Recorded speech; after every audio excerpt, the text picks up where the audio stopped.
একঘেয়েমি রান্না থেকে একটু বেরিয়ে আসতে চেয়েছি। রোজ রোজ তো মাছের ঝোল, ঝিঙে পোস্ত খাওয়া হয়।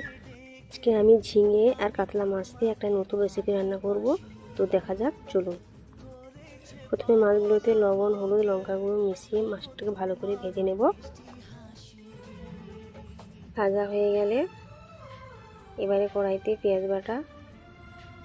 বাটা লাল হয়ে গেলে তার উপরে ঝিঙে তুলে দেবো। ঝিঙেটাকে ভালো করে ভেজে নেব পেঁয়াজের উপরে। এবারে মশলাগুলো আমি একসঙ্গে অ্যাড করে রেখেছিলাম, মশলা দিয়ে দেবো।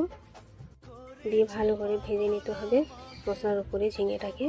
ভাজা হয়ে গেলে বেশ কিছুক্ষণ অল্প একটু জল দিয়ে একটু ঢেকে দিতে হবে, সিদ্ধটা যাতে হয়ে যায়। এবারে ঢেকে দেওয়া হয়ে গেলে সিদ্ধ হয়ে যাবে।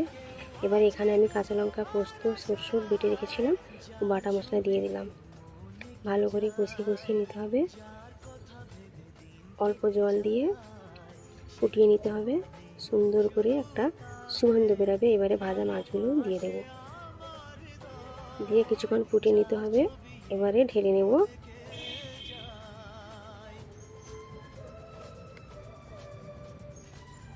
এইভাবে আপনারাও বাড়িতে একবার ট্রাই করে দেখবেন, খুব সুস্বাদু, টেস্ট দারুণ হয়, খেতে খুব ভালো লাগে।